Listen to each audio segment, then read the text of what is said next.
Thursday, October 8th, 2020, coming up on Roland Martin Unfiltered. We'll break down last night's vice presidential debate between Senator Kamala Harris, and Mike Pence. Oh, we've got some highlights for you. White domestic terrorist arrested for the plot to kidnap and murder the governor of Michigan, Governor Gretchen Whitmer. And what does the Donald Trump campaign do? They blast her. The police investigative file into the Breonna Taylor shooting has been released. Also, Donald Trump's Twitter army is strategically canceling anti-Trump ads. We're going to show you some of those ads. Folks, it is time to bring the funk of Roland Martin Unfiltered. Let's go. He's got it. Whatever the miss, he's on it. Whatever it is, he's got the scoop, the fact, the find. And when it breaks, he's right on time and it's rolling. Best believe he's knowing. Putting it down from sports to news to politics. With entertainment just for kicks, he's rolling. It's on go, roll, y'all. It's Roland Martin, yeah.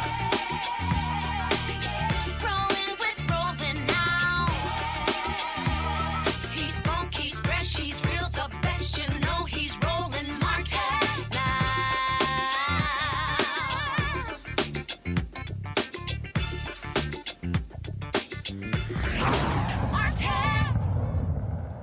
The one and only debate between Vice President Mike Pence and Senator Kamala Harris took place last night in Utah, Salt Lake City, Utah. The University of Utah. Sparks certainly flew between both sides on the stage. A range of issues, including the coronavirus pandemic, climate change, the issue of race as well. Here is a roundup. And they knew what was happening, and they didn't tell you. Can you imagine if you knew on January 28th, as opposed to March 13th, what they knew, what you might have done to prepare? They knew and they covered it up. The president said it was a hoax. They minimized the seriousness of it. The president said, you're on one side of his ledger if you wear a mask, you're on the other side of his ledger if you don't. And in spite of all of that, today they still don't have a plan. They still don't have a plan. Well, Joe Biden does. And quite frankly, when I look at their plan that talks about advancing testing, creating new PPE, developing a vaccine, it looks a little bit like plagiarism, which is something Joe Biden knows a little bit about. Vice President Pence, the American people deserve, Susan, the American people deserve to know. Vice President Pence, I did not, excuse me, Susan, the I did American not people create deserve the to know rules for tonight. Joe Biden. Your campaigns agreed to the rules for tonight's debate with the Commission on Presidential Debates. I'm here to enforce them, which involves moving from one topic to another, giving roughly equal time to both of you, which is what I'm trying very hard to do. Go right ahead. I mean, I thought we saw enough of it in last week's debate, but I think this is supposed to be a debate based on fact and truth. And the truth and the fact is, Joe Biden has been very clear. He will not raise taxes on anybody who makes less than $400,000 a year. He said he's going to repeal the Trump tax cuts. Mr. Vice President, I'm speaking. Well, wait. I'm speaking. With regard to the Supreme Court of the United States, let me say President Trump and I could not be more enthusiastic about the opportunity to see Judge Amy Coney Barrett become Justice Amy Coney Barrett. We hope she gets a fair hearing. And we particularly hope that we don't see the kind of attacks on her Christian faith that we saw before. Joe Biden and I are both people of faith, and it's insulting to suggest that we would knock anyone for their faith. There's the issue of choice, and I will always fight for a woman's right to make a decision about her own body. It should be her decision and not that of Donald Trump and the Vice President, Michael Pence. Let's tell you, this presumption that you hear consistently from Joe Biden and Kamala Harris, that America is systemically racist, and that, as Joe Biden said, that he believes that law enforcement has an implicit bias against minorities, is a great insult to the men and women who serve in law enforcement. I will not sit here and be lectured by the Vice President on what it means to enforce the laws of our country. I am the only one on this stage who has personally prosecuted everything from child sexual assault to homicide. I'm the only one on this stage who has prosecuted the big banks for taking advantage of America's homeowners. I'm the only one on this stage who prosecuted for-profit colleges for taking advantage of our veterans. And the reality of this is that we are talking about an election in 27 days where last week the President of the United States took a debate stage in front of 70 million Americans and refused to condemn white supremacists. All right, let's talk about it. Eric Savage Wilson, host Savage Politics Podcast. Dr. Greg Carr, Chair, Department of Afro-American Studies, Howard University. Reese Colbert, Black Women Views. Reese, start with you. I take it you were pleased with how your candidate did last night? Absolutely. She was stellar, superb, brilliant, historic, magnificent, intelligent, commanding. I could go on and on and on. Obviously, she just did such a spectacular job. She obviously had a very high bar that was set for her. And by every even objective measure, whether you look at the polling or you look at the fundraising numbers, she knocked it out of the park. And her opponent sat there with pink eye and a fly on his head, barely being able to breathe after a couple of words at a time, and lied, deflected, and pivoted the entire time. But what Kamala Harris did, Senator Kamala Harris did, was she did the number one thing she set out to do. Number one, she was there to amplify and boost Joe Biden. And number two, she was there to eviscerate Donald Trump and prosecute the case against the Pence administration, which has been a complete failure. She was the only person who had a grasp on reality, not the alternate reality that Pence and Donald Trump like to portray. And she was very strong in terms of explaining that Moody's determined that the Biden-Harris administration would have 7 million more jobs, that they would not raise taxes on anybody making less than $400,000 a year, that they believe climate change is an existential threat, and that they will do something about it. They will not allow Putin to put Russian bounties on troops' heads, that they will do the opposite of what Trump and Pence have done, which is appoint monolithically white, young, male, unqualified judges.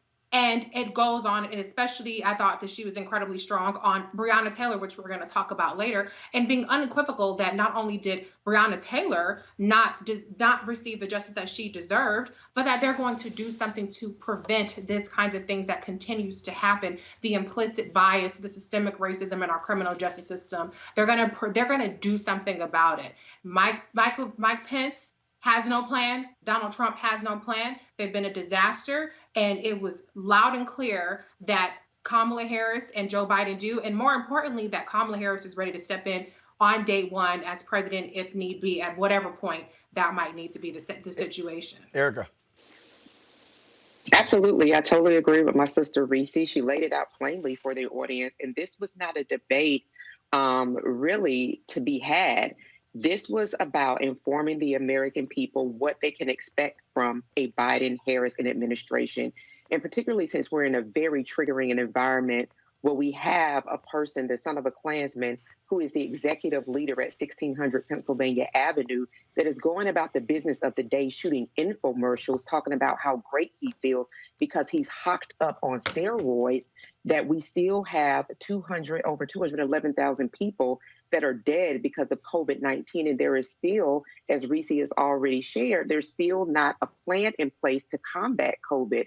When you think about the EPA regulations that have been rolled back and the air pollution, the different people that have been placed in administrative positions that really are doing the very opposite of protecting the American people. So I think what people saw was confidence. People saw a strong leader under the incredible pressures that our country is in. And I think what people saw, particularly for unregistered voters, because I just don't believe that they're undecided voters, that they actually have an administration, quality leaders to register to vote for.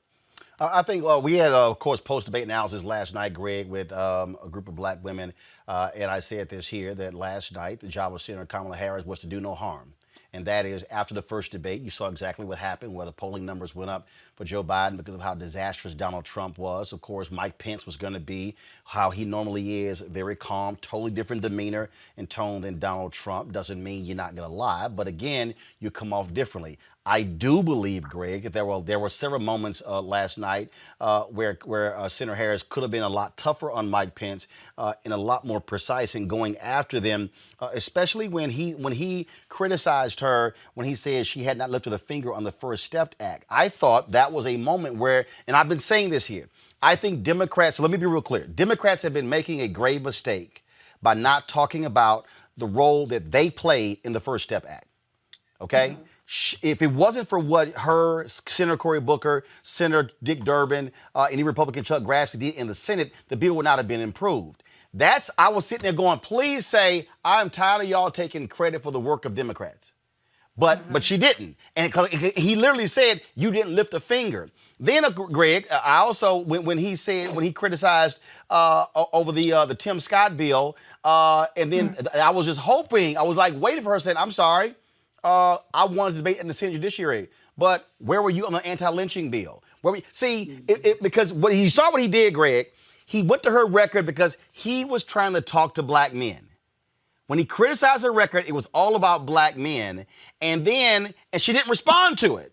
In terms of her attack on her record, that was a moment where I was like, yo, hit him back. But I think they said, don't be angry, smile, do no harm. Your thoughts? I agree. In fact, everything that has been said so far, I think, is of a seamless whole. Reese laid out the substantive case for Senator Harris's excellent performance last night. And Erica has not only enhanced that case, but extended it in terms of what the objective was. And you as well. I mean, her number one objective is do no harm. You know, as a person who laughs a lot and who smiles a lot, I actually felt bad for Senator Harris last night because clearly the straitjacket that the Democratic Party put her in, by the way, Democratic Party, a losing straitjacket of civility. I understand she's under terrible constraints as a woman, as a black woman, and then have the Democratic Party that has never learned how to fight, the white nationalist party, that seems to think they're engaged in a boxing match that they can win on points, as opposed to coming into the ring with people who have slabs and nunchucks and bare knuckled brass knuckles, and then they want to come and box and act like they can. There's some kind of referee that's going to give them an award on points.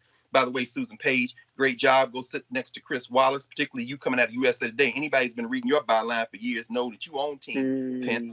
But at any rate, you know, I felt bad a little bit for Senator Harris because it took until that turning point in the clip that you played where she said, hold on, I will not be lectured. At that point, I said, oh, maybe we're getting ready to see Kamala Harris. Because clearly what Biden and them have told you to do is go there, and then her natural demeanor is to kind of smile at Mike Pence, who sat there. And again, I tell you, I love him because smiling Mike Pence is the worst kind of white nationalist, who sat there with his projectile stream of vomit lies.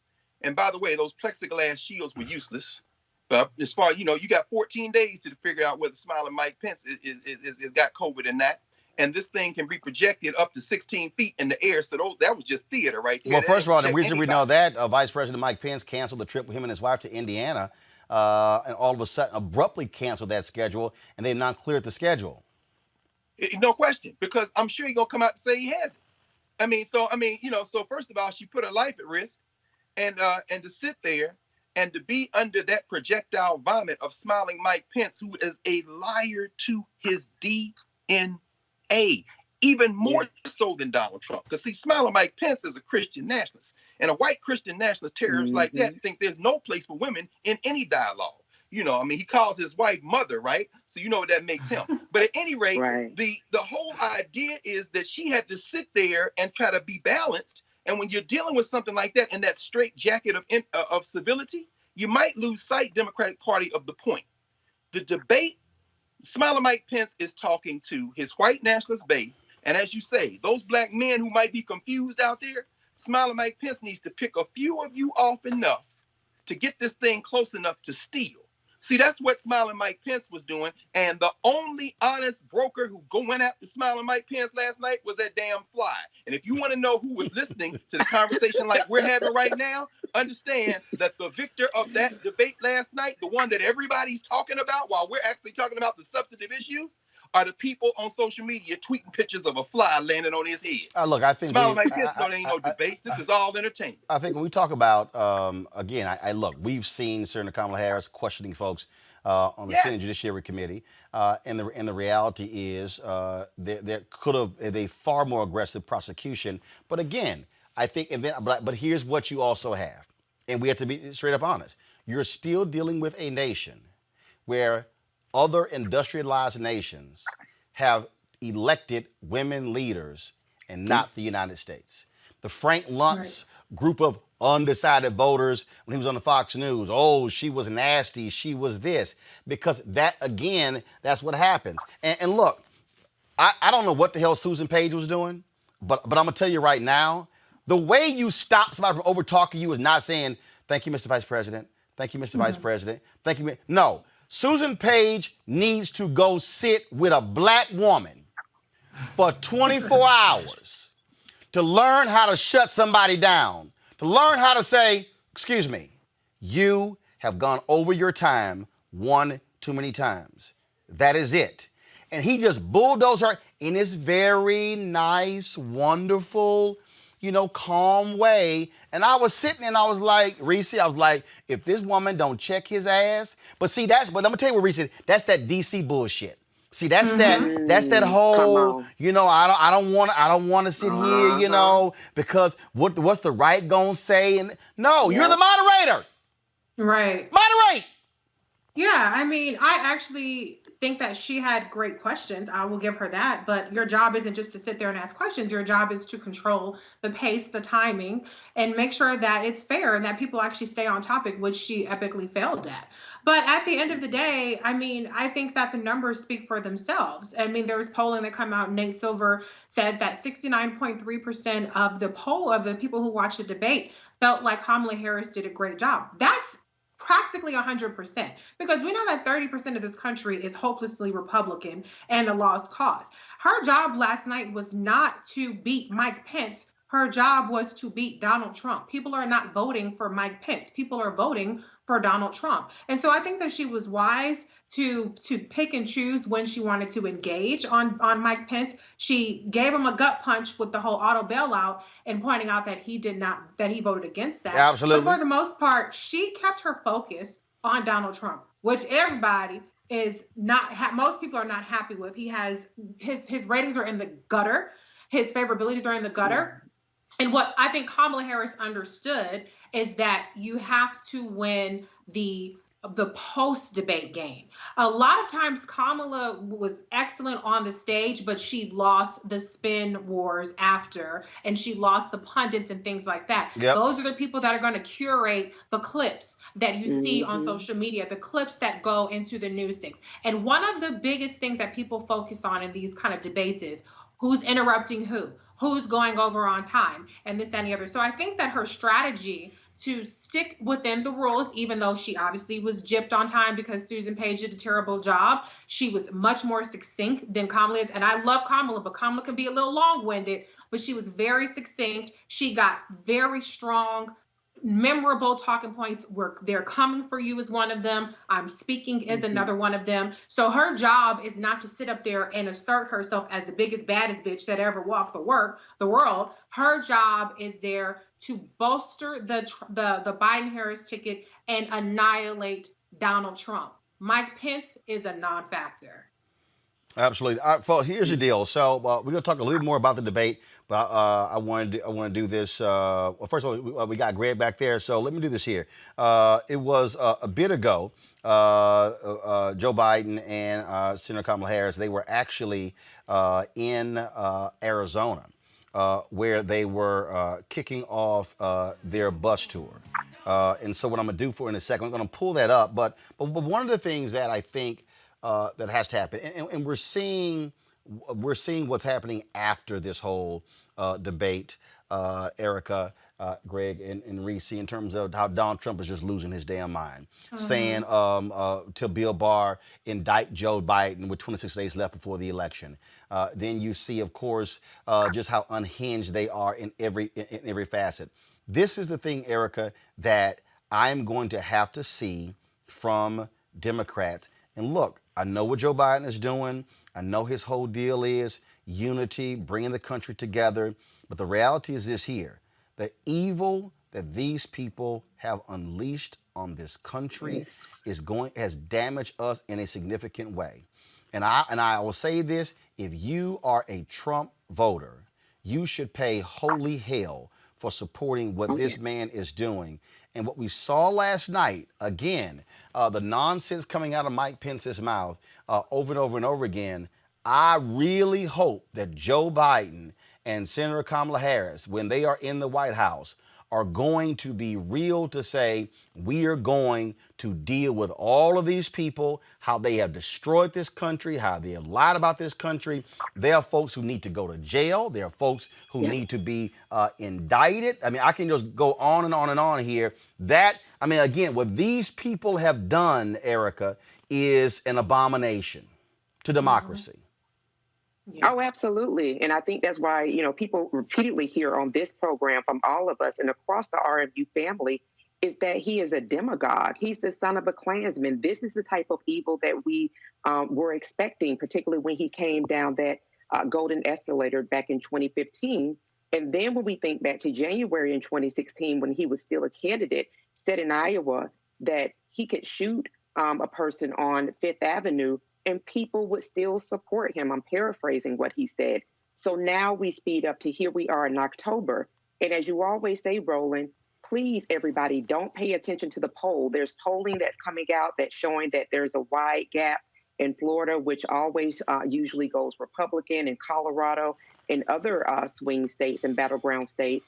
But if we just think back to 4 short years ago, where we saw polling that showed Hillary Clinton being up, and we saw favorable margins, some up by almost 7.17 points ahead. So I think that particularly when we have 5.5 million people who've already cast ballots, it is really eyes on the prize. It's heads down. Let mainstream media do what they do, because they're going to continue to do that. They're going to continue to talk out of both sides of their mouth. They're going to continue to talk to these supposed undecided voters. What we have to do as a collective is really make sure if you're still in a place where you can register to vote, that you're registered to vote. Make sure, as Dr. Carr says, put 5 on it. Make sure you have 5 other people that you're having these conversations with around ensuring that they're registered to vote. And if they're not, registering them to vote. And people get out and vote early, whether that's vote by mail or voting in person, because this particular regime wants nothing more than continue to, as you said, run this country in the ground, wants to isolate it from the globe. We're already seeing how the New England Journal of Medicine, which is an apolitical arm, that is saying, listen, we have political incompetent people. And so we have got to get people that have a level of competency and that believe in science that are leading the American people. So the first 100 days, I agree with you, Roland, there definitely needs to be on that memo, prosecution of people that have caused harm, people that have marched people right up into the grave. And really, we have to look forward that this is not just, an election. We're talking about decades of repair that needs to be done. What we also, I think, witnessed last night, we witnessed, Greg, in terms of when you look at the issues, when you look at especially on law and order. I mean, what you heard was Mike Pence saying, "I don't give a damn about the rest of y'all out here. Folks are being shot. We are going to stand with cops." He criticized Harris as well as Biden for the criticism of police, and again. That was one of those things where I was just hoping she was going to say, "Do you even care about the victims of police brutality? Do you even care about that?" And again, since Pence was trying to target black men, to me that was a moment to also say, "And you're the folks who refuse to even allow police consent decrees. You're the ones who are letting cops get off scot-free. You don't want to hold them accountable." And that's the piece. The reality is you have Trump, Pence, Republicans who want to wrap themselves around cops. That's why all these police unions endorse them. That's why they support them, because these cops in this country do not want to be held accountable by anyone. Greg, you're on mute. Greg, unmute.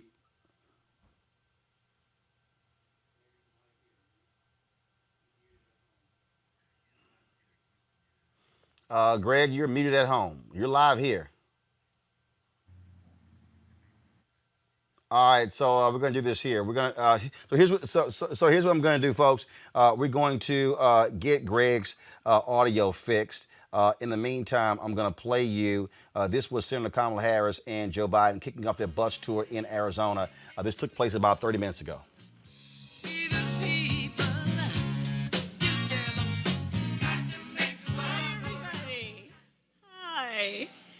Where's Vanessa? Where are you?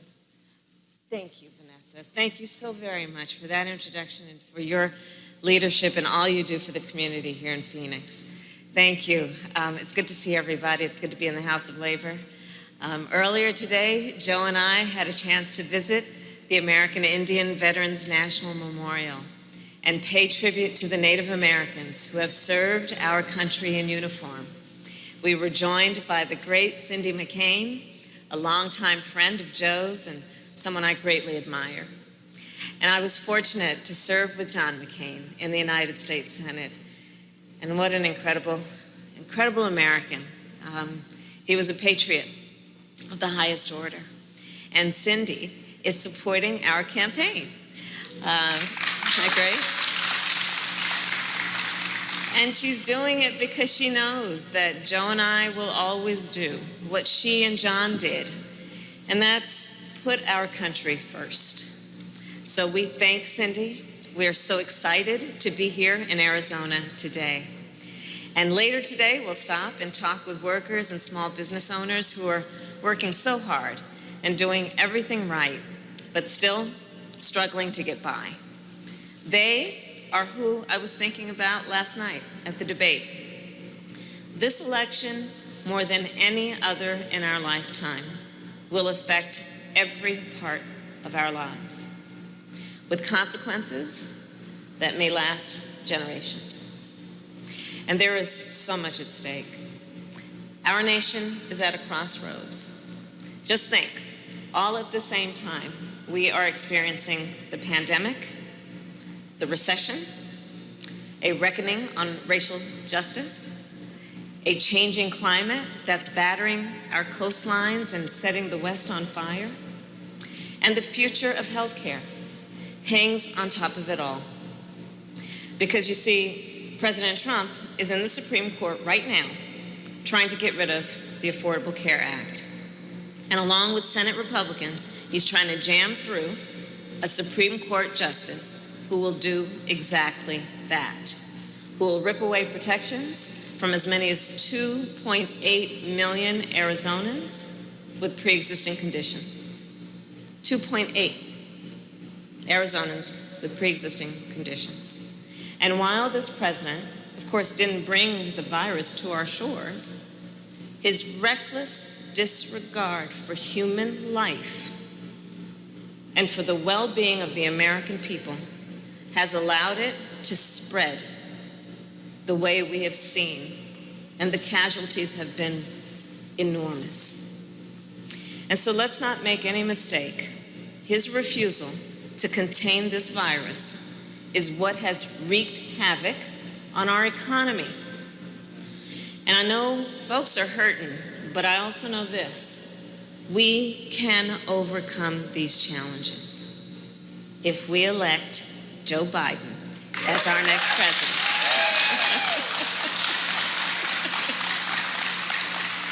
And here's the thing, Joe has had a plan for COVID at least since March. He's been talking about this. He knows what this means and the kind of leadership that is required to get on top of it and get in control. Joe knows these things. Even, and you guys may have seen the debate last night, even when Joe didn't have the briefing that Donald Trump and Mike Pence had on January 28th, Joe knew, because of experience, that this could be serious. And under his leadership, we will contain this virus and save lives and build our economy back better than before. Joe will be a president who restores the soul of our nation. He'll be a president who creates good-paying jobs and eases the burden on working families. And above all, Joe will be a president who unites the American people. Democrats and Republicans and independents, old and young, from all backgrounds and races, to meet the greatest challenges of our time. And I plan on being right by his side. And we'll be ready on day one. We'll be ready on day one. But here's the thing, Arizona, we need your help. We've got only 26 days left. So let's not wake up the day after the election on November 4th wishing we'd done more. Let's organize and vote in numbers no one has ever seen before. Let's send Mark Kelly to the Senate. Vote like your life depends on it, because right now, it really does. And yesterday, Arizona, vote-by-mail ballots were shipped to homes across this state, and in-person early voting has started, including at the new McDowell Square Voting Center, just about a mile from here. So be a first-week voter, a first-week voter. And there are 4 ways to vote in Arizona. You can vote by mail. All right, folks, we're going to dip out of that. Let's bring back my panel here, Erica, Reese, and Greg. Where this race stands right now, first of all, that's the first time the two of them have campaigned together since they announced that she was the VP nominee.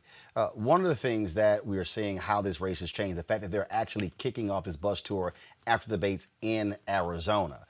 That state is in play. Polls show that Joe Biden is leading in Arizona. Maricopa County is the largest county in Arizona.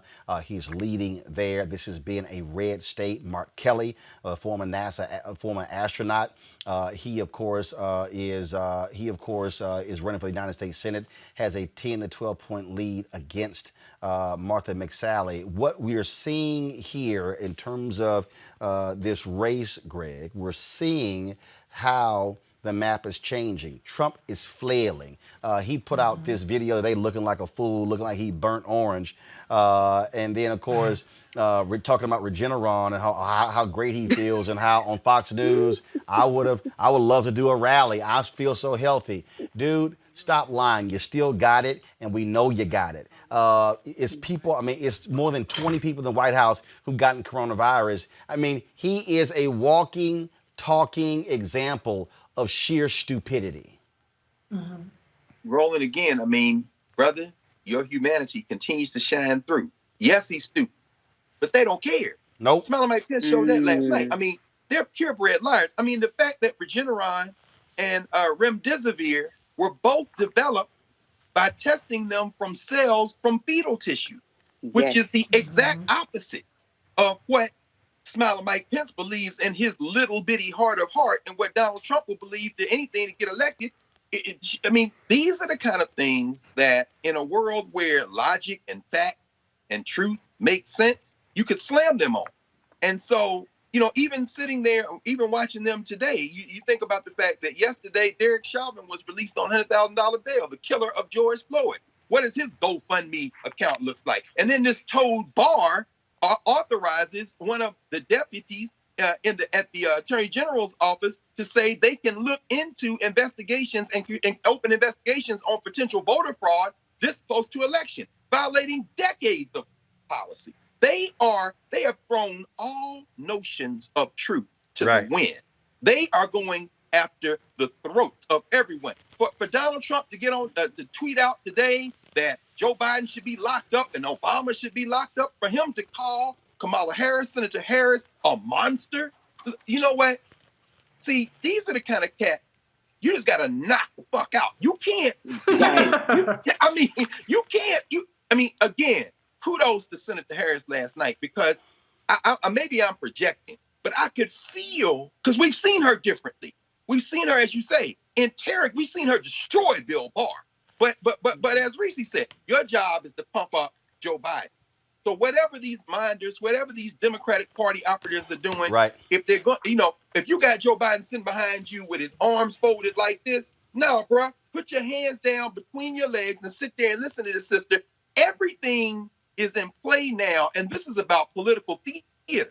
Your opponents understand that. Damn the truth. They are going for the jugular.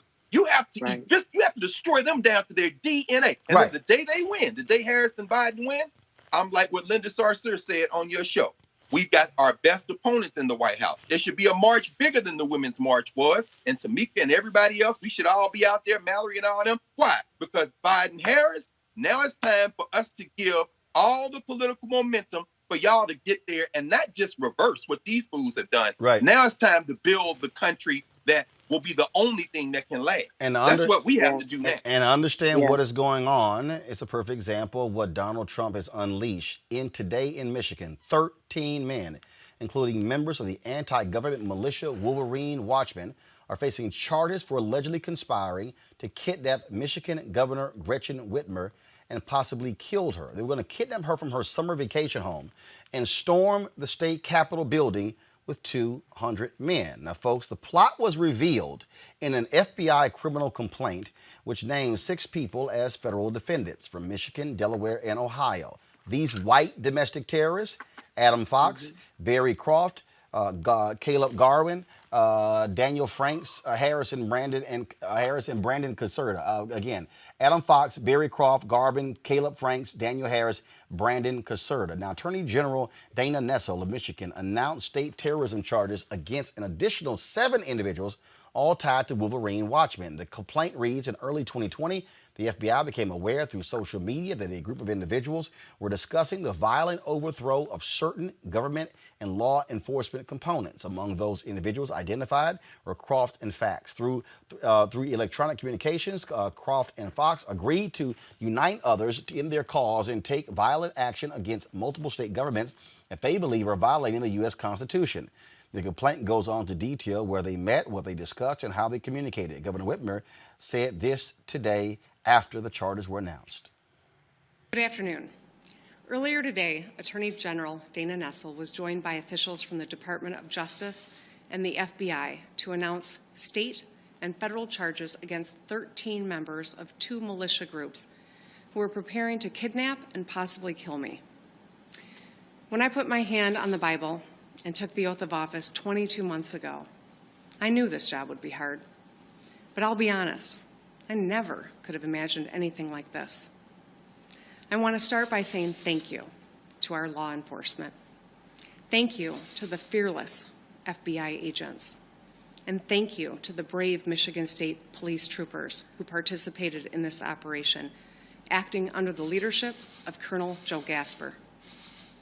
I also want to thank Attorney General Nessel and the U.S. Attorneys Burge and Schneider and their teams for pursuing criminal charges that hopefully will lead to convictions, bringing these sick and depraved men to justice. As a mom with 2 teenage daughters and 3 stepsons, my husband and I are eternally grateful to everyone who put themselves in harm's way to keep our family safe.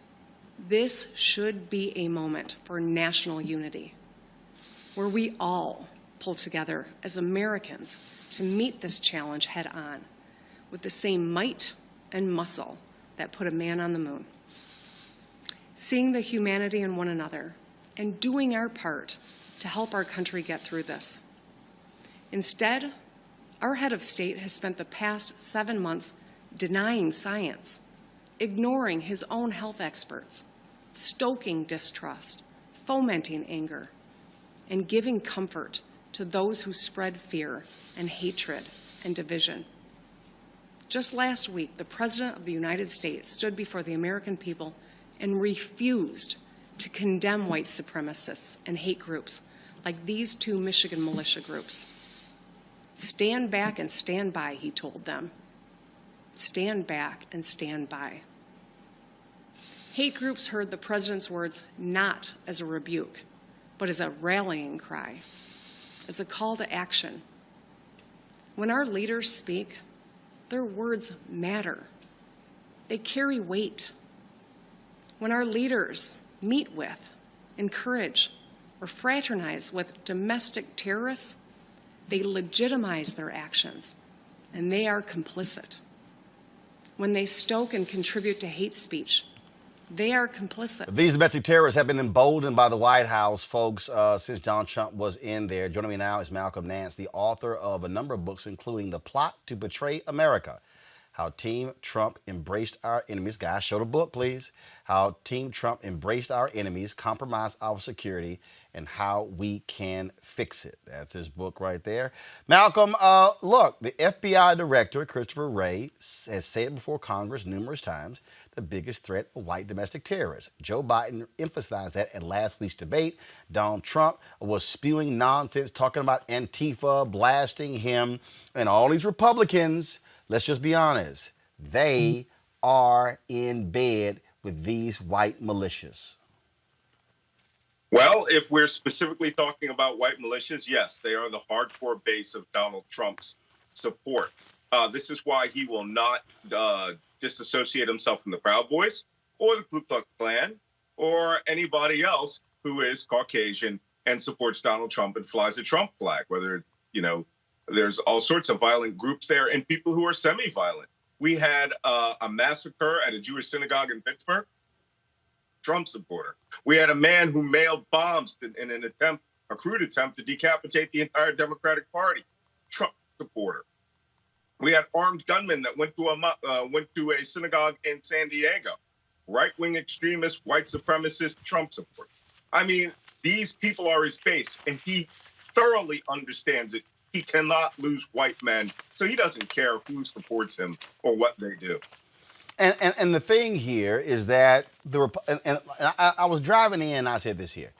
Anybody that votes for Donald Trump should pay the heaviest political price for what they're doing to this country, because here's the reality, Malcolm.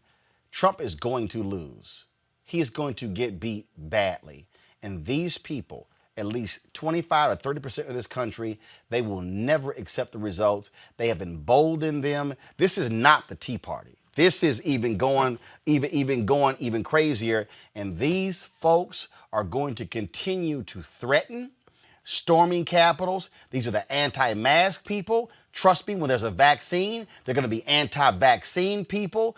They're going to be pushing their conspiracy theories. And you're going to have idiots like Jim Jordan and Louis Gohmert and others, the crazy woman out of Georgia who's guaranteed to win, Marjorie Greene. They are going to be their flag bearers in the Congress.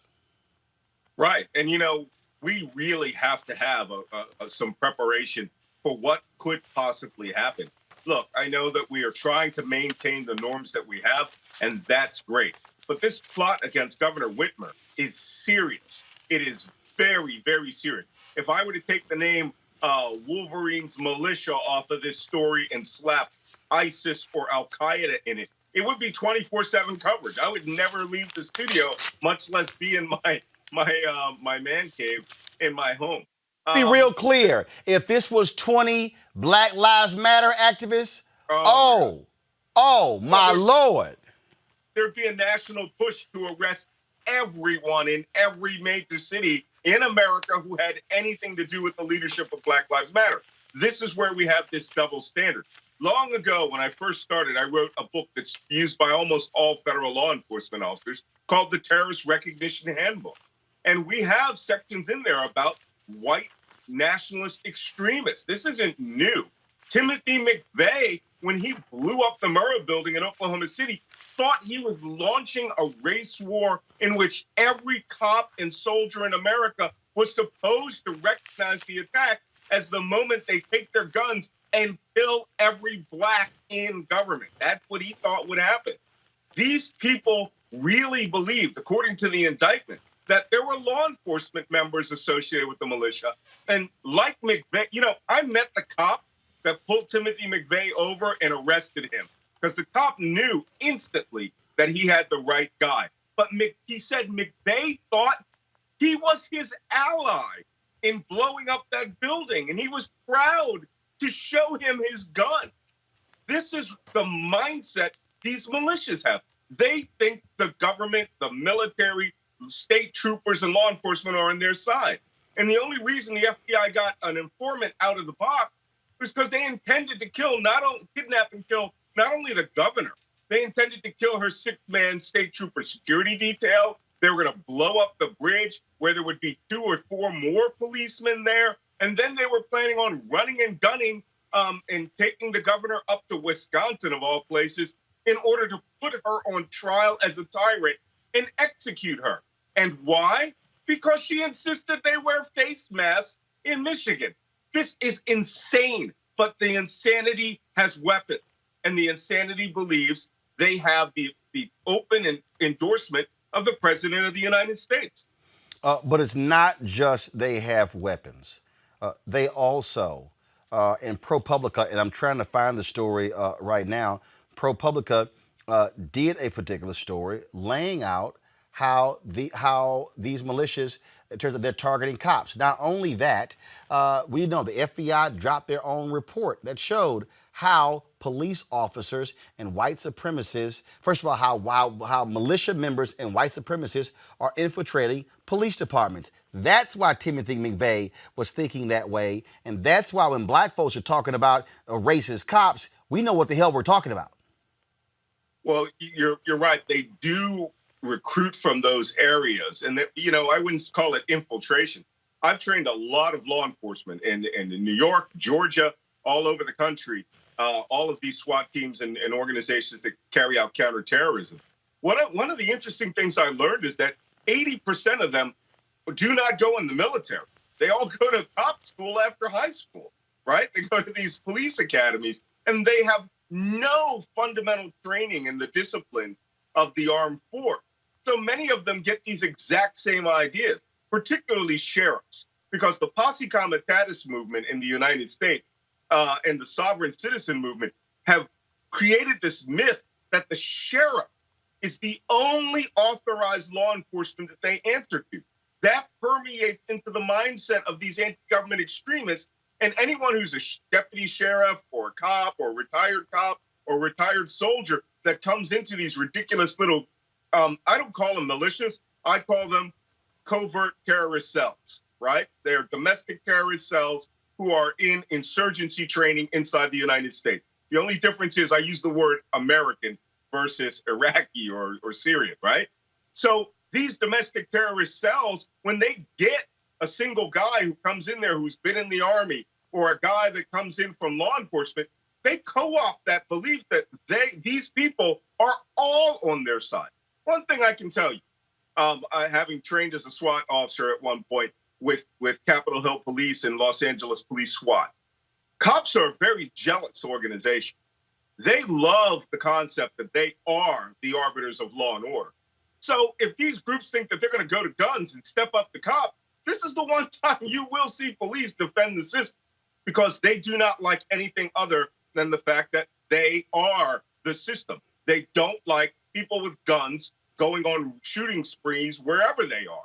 So they'll defend the governor. They'll defend the people of Michigan, for all the faults that we see inside the system. And this is a mistake these crazy terrorist cells are making, because we are not designed to collapse in a world like, The Walking Dead, where you think you can just get away with everything because you have guns. Well, look, this is something that is going to have major implications moving forward. I have been saying since 2009, folks, get prepared for white fear, white minority resistance. These people are going to be very much involved in that. Malcolm Nance, author of the book, The Plot to Destroy Democracy. We certainly appreciate you joining us at Roland Martin Unfiltered. Thanks a lot. My pleasure. Let's go back to our panel. Erica, again, this is something that this is not an anomaly. This is going to happen a lot more. Yeah, absolutely. And the reporting bears it out. We just seen the New York Times reported earlier this week where there was a suppressed threat assessment that comes out annually that in fact talks about white supremacy, and that these groups as being really the most prominent threat to our society right now on American soil, that it is in fact white domestic terrorists.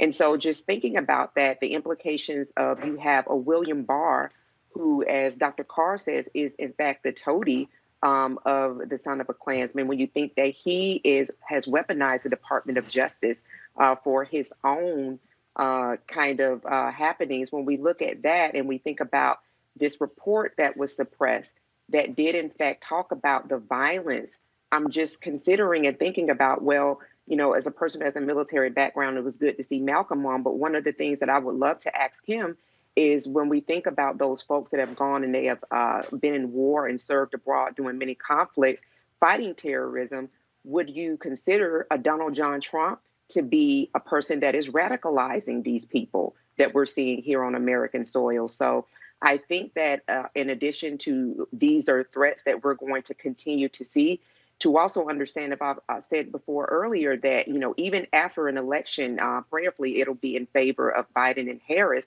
that there is much work to be done. It is not time to be complacent. It is not time to just say, well, I voted and they won, I've done my job.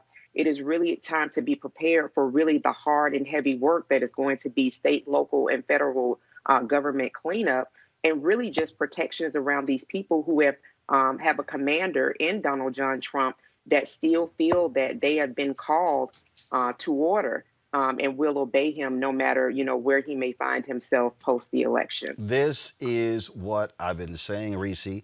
What Donald Trump has unleashed, what Republicans have supported, when these fools in Congress, by them shaming and blasting others for wearing masks, these are the people who stormed the state capitol in Idaho, in Michigan, in Wisconsin. And that's what you're seeing. You're going to see more of that, because these deranged individuals think that they are true patriots, and they have no problem. They are racist against black people. The Proud Boys are racist as well. I don't care if some dude out there who's Latino, who's heading the Proud Boys. There are Latinos who are racist. And so folk had better understand these folks are not going away, and the Republican Party, knowing full well how their base is shrinking and shrinking, they're going to be even more appealing to these bigots and these thugs, these white domestic terrorists. Absolutely. We have currently COVID-infected Senator Mike Lee, who said today on Twitter that democracy is not the objective, and actually that rank democracy is a threat to liberty and things of that nature. That is a call to these militias. I call them terrorists. What I'm really sick of is the fact that if this was a group of Muslims, or if it was, as you said, Black Lives Matter, these would be called terrorists. This would be called a terrorist cell. But instead, because they're white, they're called militias, and it almost indicates some sort of patriotism, when in fact it is sedition. The same kind of sedition that that William Barr wants to charge Black Lives Matter protesters with. Where are the sedition charges for these people who are trying to overthrow government? Where is the law and order party when it comes to these terrorists who are trying to attack and murder, kidnap government officials? Where is the law and order when it comes to that? But as we pointed out many times on this show, when it comes to Republicans, their law and order is not about law and order in terms of the laws that's written in the Constitution, because whenever they don't care about that, it is about the order of white supremacy. And so that's why we do not see them condemning or discouraging this. We actually see them encouraging it and radicalizing it. Stand back and stand by is a hold tight until we need to call upon you. But these people are trying to stockpile things. The way that they got these people on these charges was when they were trying to exchange the money for the explosives and the ammunitions and things like that. And so this is something to absolutely be very, very wary of. More Black people have to have guns. I'm not saying we start a race war. Be clear about that. I'm not advocating violence. But we have to be prepared to defend ourselves. Make sure you get licensed guns. Make sure that you have all your paperwork in order, but go ahead and make sure that you're not caught out there, because I personally don't think that these people are very much in our neighborhoods. These are in mostly white areas that these people get radicalized in. But just in case, it don't hurt to have some kind of something stowed away in case shit goes down. Greg. No, Reese's right. Roland, since this criminal enterprise began, this settler colony we call the United States now, it's been building toward this. I don't know if anybody could have predicted that there would be one event that might be the event horizon to forestall the inevitable. But when you're talking about a white nationalist settler colony project, settler colonialism, this is inevitable. And, Malcolm mentioned Timothy McVeigh. a military veteran, Desert Storm, who came, and when you listen to his testimony, this man who blew up the Oklahoma Federal Building and killed a little bunch of black babies who were in that daycare that day, in case people don't remember, he saw himself as a patriot, and he was. And by patriot, I mean not what we be talking about, patriotism. No, I'm talking about what patriot really means in a settler colony. It means a white nationalist. So when we saw these people, everywhere but the United States, ISIS is referred to as Daesh. That's what it's called in the Muslim world and, coverage of. But here in the United States, it's called ISIS. Fine. What we saw in Michigan with what some people are calling vanilla ISIS is the one wing of the white nationalist project. They're all working together. Understand, another wing is the Michigan State Supreme Court that ruled last week 4-3 that the governor of the state doesn't have the power to extend the emergency measures that prevented perhaps as many as 74,000 deaths with COVID-19. Another wing is Neil Gorsuch and them on the Supreme Court who want to revive that same doctrine in the federal level, what they call the non-delegation doctrine. So when vanilla ISIS was meeting to hatch this plot, they weren't meeting in Michigan. They met in Dublin, Ohio. I went to grad school and law school at Ohio State in Columbus. Dublin is the Columbus suburb. So another element of the White Nationalist Party is the Secretary of State, Frank LaRosa, who's another member of vanilla ISIS. He just happens to be an elected member. So when he lost his case a couple of days ago, when the Ohio Supreme Court says, no, you can put more than one ballot box out, he says, fine, but they all got to be at a single location. So I'll put a bunch of them around the one polling, the office in each county. Understand, they're all working together. Greg Abbott, the governor of your home state, Texas, is a member of the White Nationalist Terrorist Party, except he's an elected member. So when he says put one box per county, he's working hand in hand. And all vanilla ISIS is, like all Timothy McVeigh thought he was, they are the paramilitary wing. Finally, Jamie Raskin had the most important event that took place last week. It wasn't the debate or the screaming match, not the screaming match, Donald Trump screaming at Joe Biden. That same day is when you were talking to Malcolm, and you mentioned it, Roland. It was the hearing that Jamie Raskin, Congressman Raskin, held on Capitol Hill, the Subcommittee on Civil Rights and Liberties, about the fact that these paramilitary folks have invaded law enforcement, and he used the 2006 FBI report, and this FBI decided that, well, they're not going to testify, they're not going to come. Why? Law enforcement is riddled with white supremacists. When the Vietnam War was over, some of them got on a plane and fought in what used to be Rhodesia on the side against the Africans in Zimbabwe.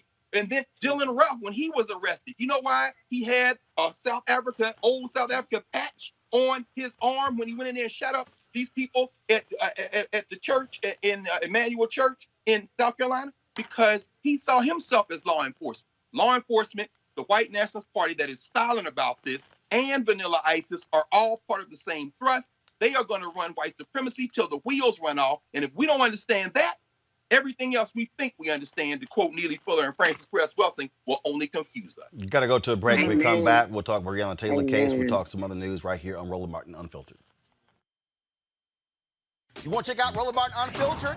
YouTube.com/Roland S. Martin. And subscribe to our YouTube channel. There's only one daily digital show out here that keeps it black and keep it real. It's Roland Martin Unfiltered. See that name right there? Roland Martin Unfiltered. Like, share, and subscribe to our YouTube channel. That's YouTube.com/Roland S. Martin. And don't forget to turn on your notifications so when we go live, you'll know it. And I think people don't understand how important that is, because they think that the vote is right now. Oh no, this appointment to the Supreme Court, that's a big thing. That's a ripple effect forever.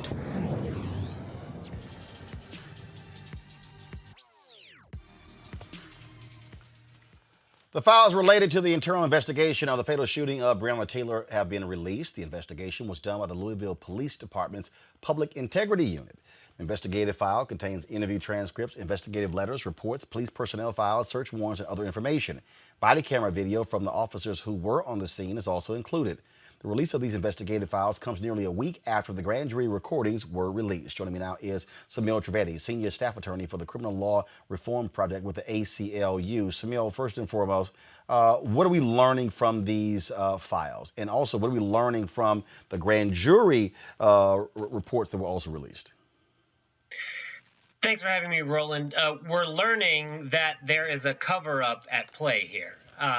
It's pretty clear that the reason that the Kentucky AG sent this to the grand jury in the first place is that he could control and tweak the investigation to his liking, which is made perfectly clear by the fact that even though a judge ordered him to release the grand jury tapes, he's still withholding his own recommendations, which we now know don't include murder charges. So this is a more systemic problem that is coming to a head in Louisville, where we see that prosecutors are controlling the system to benefit cops. And so, again, looking at this, you've got Kentucky Attorney General Cameron. He's been in his feelings. He was he's upset because Megan Thee Stallion put him on blast on Saturday Night Live. But the reality is he lied. He lied at his news conference and then wouldn't answer certain questions when was asked about the case, but he lied. Yeah, that's absolutely right. And now he's been caught. And not only did he withhold the grand jury tapes in the first place, now he's fighting a grand juror's motion to speak publicly about what happened behind closed doors. And it's painfully obvious to everybody here that he is engaged in a cover-up for cops who they have an inextricable conflict of interest. And until we deal with that, until we understand that prosecutors are continually covering for their friends, the police, we are not going to get an even-handed system of justice in the United States. When it comes to, so they release this, okay, then fine. What's next? What happens? Well, what we need is a further independent investigation. If we had a functioning civil rights division at the United States Department of Justice, for example, we would bring that in. We're still not precluded from bringing more charges against the folks who were involved, against the police officers who were involved. And beyond that, we need systemic change. Attorney General Cameron was really fond of saying during his press conference that, we need to move on. We need to take the next step. But he has all the ability in the world to move on and make systemic changes and to open up more investigations and be more transparent with the people of Kentucky. But it's clear he doesn't want to do that. He wants to bury this case and move forward. Well, that is certainly the case. Samil Trivedi with the ACLU. We certainly appreciate it. Thanks a lot. Thank you, Roland. All right, folks. We've often shown you a number of anti-Trump ads, but do you realize that they are not necessarily getting the attention they should be getting on social media? We're going to air some of these, and I'm going to explain to you why after they run. Check this out. Donald Trump will never change. Over 200,000 Americans dead. Trump said COVID-19 affects almost nobody. But then he got it. His wife got it. His press secretary got it. His debate team got it. His White House staff got it. Trump turned the White House into a hot zone.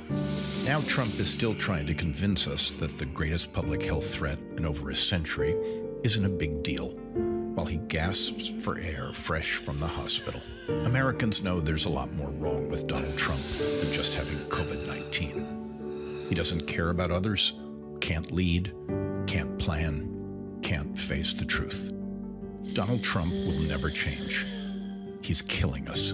This year, vote like your life depends on it. The Lincoln Project is responsible for the content of this advertising. Why has the White House blocked the CDC from contact tracing this super spreader event? Maybe it's because the White House already knows who is patient zero. Why won't you wear a mask? Is it because the president would be disappointed in you if you don't wear a mask? I feel that it's safe for me not to be wearing a mask, and I'm in compliance with CDC guidelines, which are recommended but not required. Talk about your contacts with the president, what precautions you took. Oh, no one was wearing masks in the room. when we were prepping the president during that period of time. It is being contained. And do you not think it's being contained? Late today, we learned that Stephen Miller, senior advisor to the president, has also tested positive. You spent a lot of time in the White House. Do you think there's a hole in the system there now? I don't. As the CDC continues to study the spread of COVID-19, they're recommending that people wear cloth face coverings in public settings where social distancing measures can be difficult to maintain. President Trump just tweeted moments ago that he and the First Lady have tested positive for the coronavirus. I know there's a risk, there's a danger, but that's okay. And now I'm better, and maybe I'm immune. I don't know. They are lying to you every day. If Donald Trump can't protect himself or his staff, how can he possibly protect America? First of all, how in the hell are you immune when you got it? Now, here's the deal. Filmmakers of these various ads say that they're being throttled on platforms like Twitter. So here's what Republicans do. So you have these army of Trump supporters. So what they do is when one of those videos runs, it typically gets about 5 million views on Twitter. They then file a claim against the video, and then what Twitter does is they simply, essentially block the video. And so what they noticed was, folks like 11 Films and others, they noticed that all of a sudden, their videos that should have been getting more than 5 million views, all of a sudden were getting 750,000 and topping out at 1 million. Is this digital suppression? Shireen Mitchell, she tracks these things. She joins us right now. Shireen, this is something that, again, average person's like, I don't see what the big deal is, but what we experienced this last week, and was it, I can't remember, was it after the debate, Shireen, where we begin to post different things, and on Instagram, you would get this notice by saying, this looks like a material that's been blocked by others. Do you sure you want to post it? So what they're doing is they are attacking posts, and if they attack enough, it then triggers the algorithms to then block similar stuff, correct? Correct. And just be clear that this is a tactic that was done because what they used to do was that if they saw content or saw people who they didn't agree with, they would just basically have a pylon, basically having all the fake accounts and troll accounts come after that person and their account and try to either shut them down from the attacks, i.e. because they were overwhelmed, or try to delude, whatever the content was and make it look like that they were the major voice that's being heard over the real content that was present. So because that tactic is no longer working, why? Because now you can see the attacks, and those attacks are now being documented, and so their accounts are being shut down. So instead of dealing with it from that perspective, a good example is what we will talk about what happened in 2016. Some of these activities is because of exactly what Twitter did in 2016, where they basically waited to after the election to shut down certain accounts that were violating their terms of service. That includes the Milos of the world, right? It was after the election that they did this. While before that, other people were under attack and being targeted, and those people were being targeted without being protected. And some of them got their accounts shut down or banned because of those attacks, instead of the people like Milo. So they waited to after the election so they didn't look like they were being biased to shut those accounts down. Now, as a result, that angered certain groups, and this group that you're talking about that's doing this other model of it, where they're now coming back to those accounts. They're not attacking them outright. What they're doing is they're submitting them as if that they are harmful or violent content.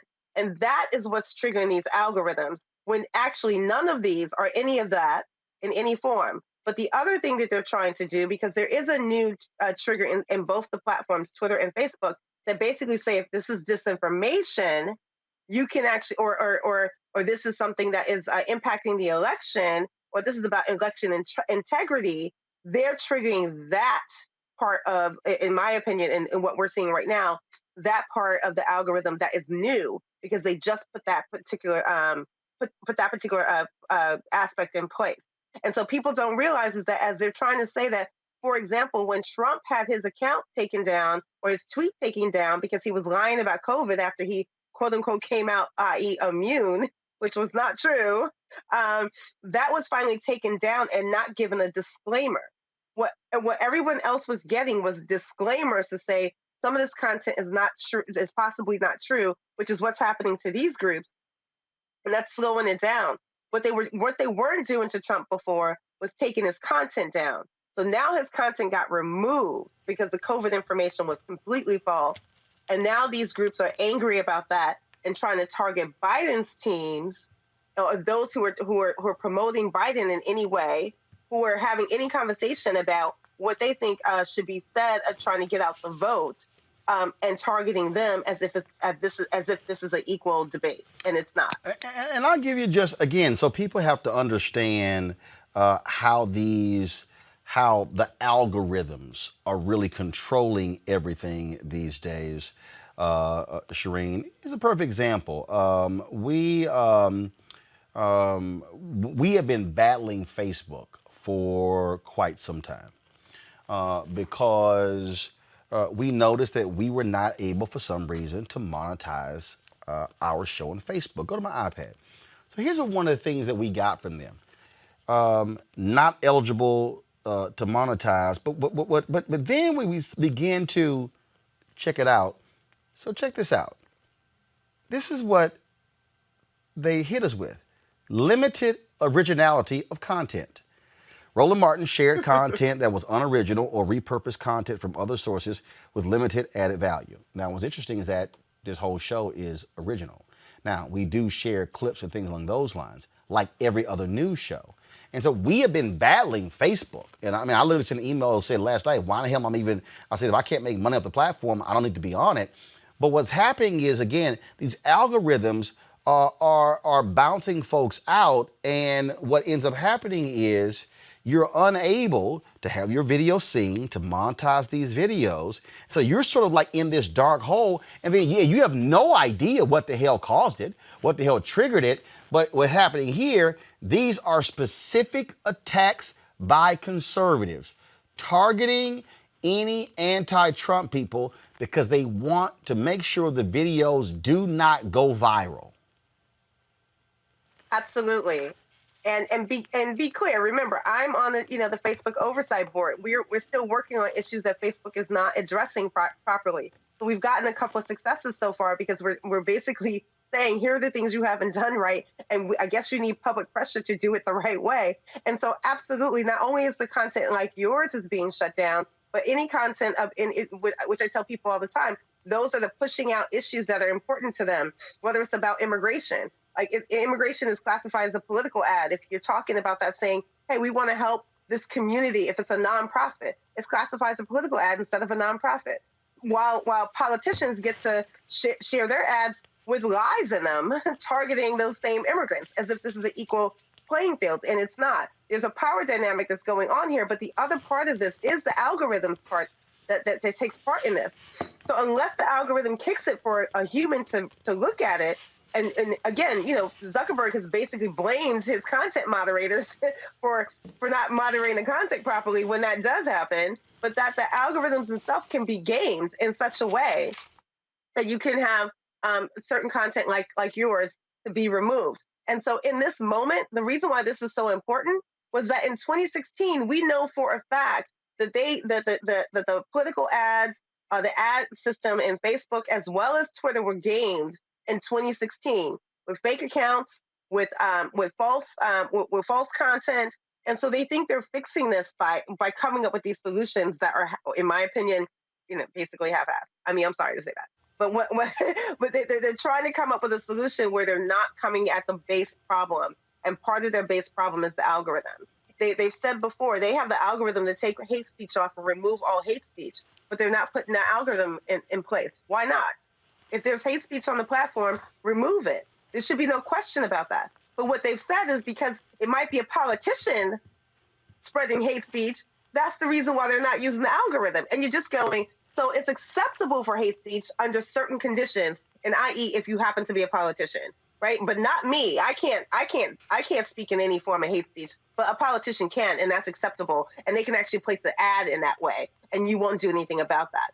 And that's why they need to be held accountable for not only their ads, but the decisions that they make in terms of their terms of service. We're just asking them to actually use their terms of service. They have created their own terms of service. Use them as they're supposed to be used so that we don't go through issues like this where someone feels like they're being disenfranchised when they were breaking the rules in the first place and should not have been able to do the things that they were doing. Instead of telling people who are not breaking the rules that somehow they're a part of the same process when they're not. Putting out these ads, as long as it doesn't violate, it doesn't have violence in it, it doesn't have disinformation in it, it doesn't have content that is again pornography or intimate images in it. These are not the types of things that should have disclaimers. Again, this is the war that we're seeing being waged on the digital side. Shereen Mitchell, we appreciate it. Thanks a lot. Thank you for having me again. This is the reality, Reese. I think people need to understand the battles that are being waged, and that is, in the piece that we read, Democrats are having to play catch up. They, frankly, were behind. Republicans have always been excellent at voter suppression tactics. Now, in this case, they are really focusing on using these skills because they see what is happening on the digital side and how they can stop things from going on. And Democrats are playing catch up in this digital war. Absolutely. I mean, to some degree, the internet is a place of somewhat of an equalizer, but it's not the great equalizer that it once was because of the algorithms. I've been saying it. People probably thought I was just crazy or making excuses.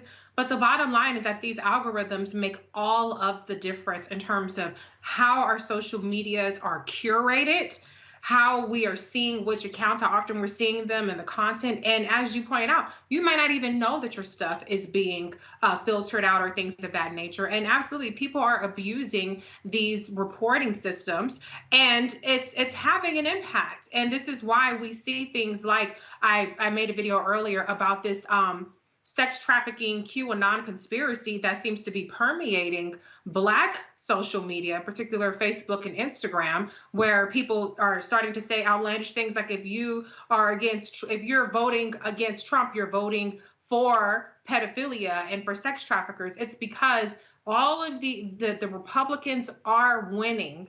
These crazies, these QAnon people are winning, aside from being banned on Facebook now all of a sudden, are winning the social media manipulation algorithm game. It's about bots, it's about programming, and we rely a lot on organic content, but it can only be so organic, it can only be so viral when you have these algorithms in place. So what people have to understand is, don't think that you're seeing everything out there. Don't think because you're not seeing something that means it doesn't exist. That just means that the way that you hit like and retweet and comment is further filtering down what you see. If you want to get information, you have to be more proactive about seeking that information out. When you are seeing things that you like, you have to interact with those things. That's one thing I encourage Kamala supporters is interact with tweets that are pro-Kamala, interact with things so that you see more of it, so that those things get higher visibility, so that they get treated higher in algorithms. So it's all a game that we haven't figured out yet on our side. And Greg, when you start looking at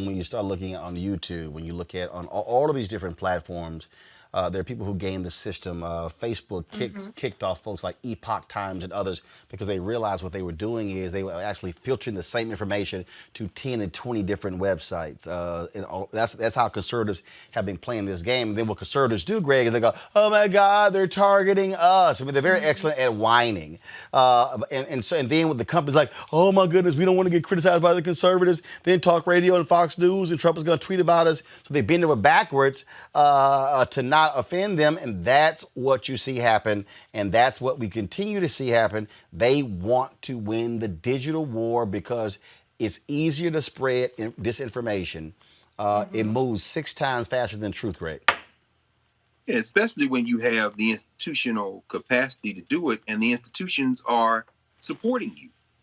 What we just heard, what Reese just laid out as the strategy is really the only strategy we have at this point, because this is an emerging technology that we're trying to figure out how to work with. And Roland, the fact that you are conducting this behind the scenes warfare with these institutions just underscores the point that it's very difficult for individuals to beat institution.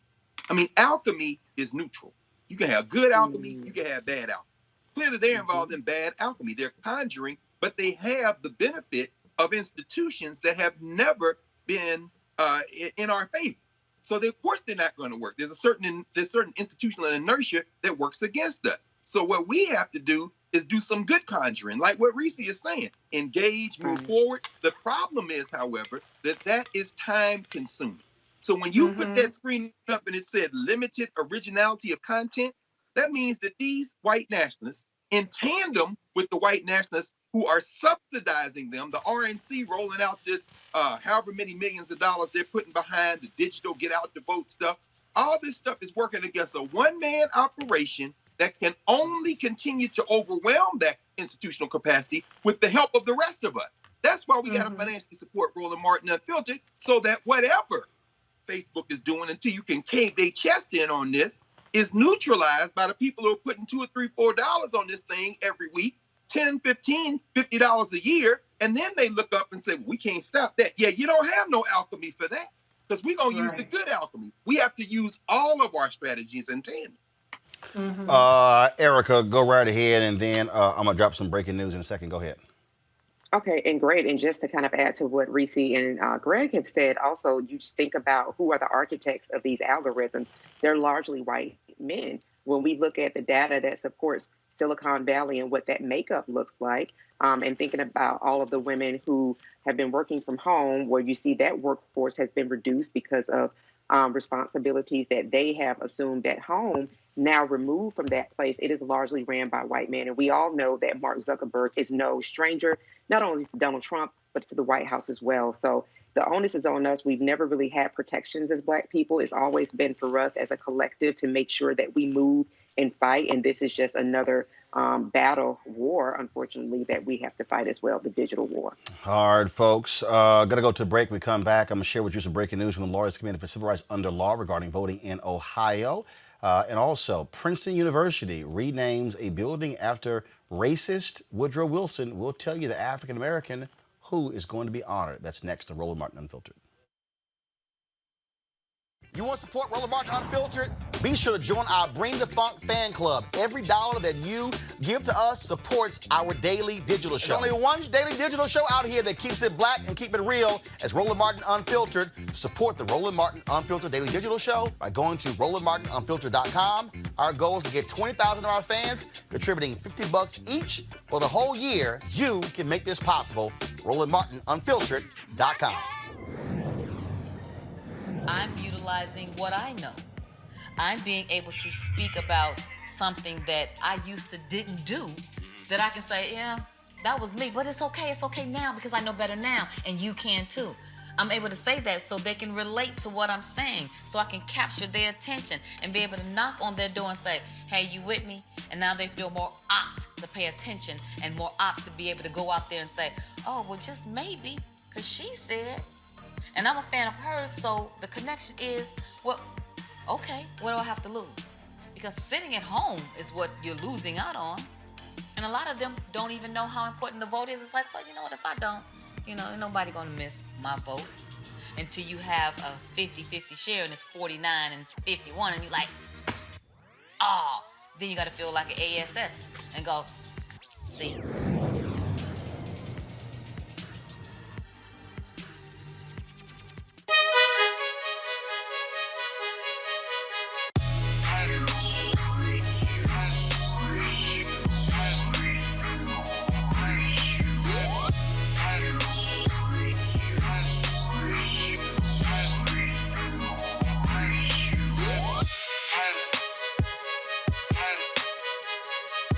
All right, the folks at Seek.com, Black-owned company founded by Mary Spio. They, of course, a virtual reality company. You can check out their content at Seek.com, CEEK.com. You can do so, of course, with these VR headsets. You can look at it, of course, on your regular device or your pad or your computer.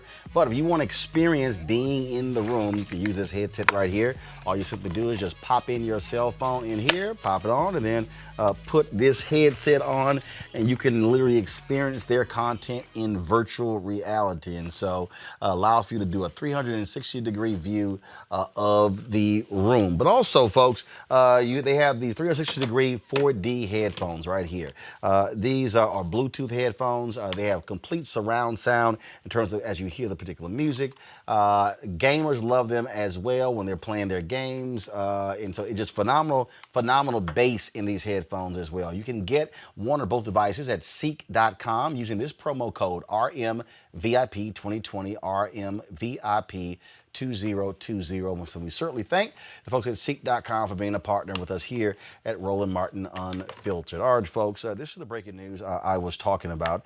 Just a few moments ago, Kristen Clark, she posted this on her Twitter feed. Breaking: victory secured in Ohio over Secretary LaRose's unlawful and discriminatory rule banning counties from having more than one drop box. This ruling benefits voters across Ohio, especially those in Cuyahoga County and other population centers. We'll keep fighting to protect. And so they have right here the actual motion that was granted. The court granted this, and this is, of course, what it says here. While the Secretary has maintained the problem in Cuyahoga County and the plan the Cuyahoga County Board adopted is not part of this litigation over drop boxes, the court disagrees. The Cuyahoga County Board only voted for its plan to deploy staff to receive ballots off-site because the Secretary had prohibited off-site drop boxes. It is clear throughout this litigation that the main rationale behind that prohibition was the Secretary's now rejected interpretation of Ohio law. He believed Ohio law limited personal delivery to board premises.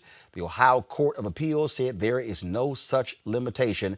The Secretary is continuing to restrict boards from implementing off-site collection, and he appears to be doing so in an arbitrary manner. This is the kind of stuff that we're seeing, the kind of voter suppression tactics, Greg, that we're seeing in these led by Republicans. They want to keep people from voting. We showed video yesterday of long lines in Columbus, long lines in Harris County. They want to frustrate people. They want to make them stay in line for 2, 3, 4, 5, 6 hours. Hopefully they can wear them down and they just give up and go home. That is their goal.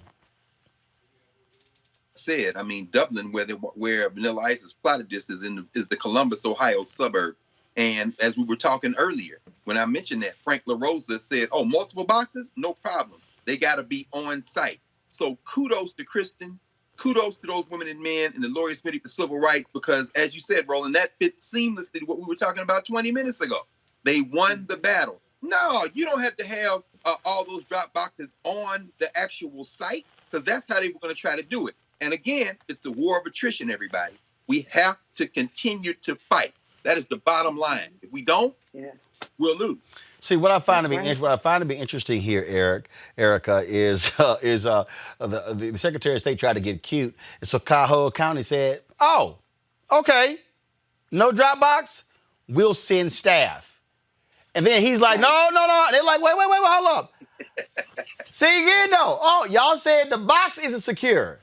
They already work for us. Mm-hmm.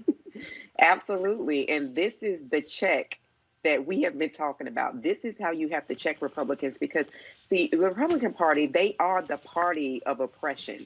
So at every angle, when you think about the right to vote, when we think about just the right to citizenship and how that has really been blocked, we think about it politically. I think about at least the Republican Party, so that the Republican Party and Secretary of in this instance, that they were actually checked. This is what you need, and this is why elections matter. This is why it's important to pay attention, not just what's happening on the national level, but to pay attention to the people that are state executive leaders and local leaders as well, because particularly if they're aligned with folks who are party oppressionists, then you're going to see that kind of trickle down economics happen throughout your state and within your local community. So very excited that Ohioans will continue to be able to vote in a very safe way. And this is what we need to continue to push to do. We need to support folks like the friend of the show, Kristen Clark, and her organization, what she's doing, and that she has a place to come and she's able to talk about that freely, which is here on Roland Martin Unfiltered. and support Roland Martin Unfiltered as well, because this is how messaging gets out. They're constantly doing this work on a daily basis. If you look at the Twitter feed, this is democracy helping to make sure that there's some semblance of democracy continues to go forward. The people that are behind the scenes doing the work, like Kristen Clark, are folks that we need to support. So I just would encourage everybody to please continue to pay attention to what's happening in your state, as we are 25 days out for one of the most important elections of our lifetime. Reese, this is what Kristen Clark tweeted. Why was this discriminatory? Cuyahoga County, 850,000 registered voters. Franklin County, 850,000 registered voters. Vinton County, 8,300 mostly white voters. Under this scheme, they all get one drop box. This ban had a particular stark impact on black voters in Ohio's major population centers. Right. I mean, and that's the point. They do not win without voter suppression. I also want to shout out, though, Sherilyn Eiffel of the NAACP Legal Defense Fund. One of the things that I've been doing, and I don't contribute a lot, but $5, $10 here and there to these organizations that are on the forefront. I know that you have ACLU and things like that, but we need to also make sure that we're supporting primarily Black-oriented legal organizations and civil rights organizations, because they are on the front lines of these very important fights.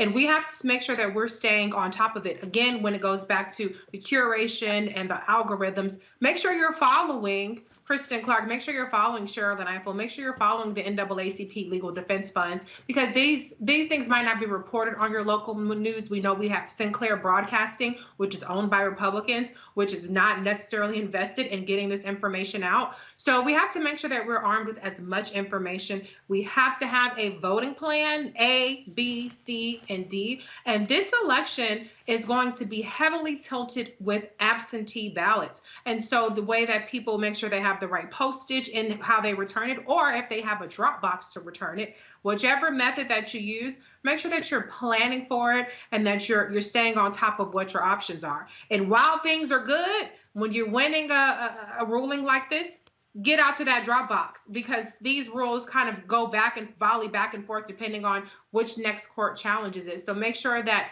while things are good, if signature requirements are going away, like in South Carolina, then they come back. If drop boxes go away and come back, take advantage of it when it's happening at that time, because it's only going to be even more of an intense fight all the way up to November. All right, folks, Princeton University will rename a building that was named for Woodrow Wilson, the U.S. president who imposed segregation on the federal government in the lead up to World War I, with that of a black graduate, Melody Hobson. She, of course, has made a sizable donation for the new construction of the building.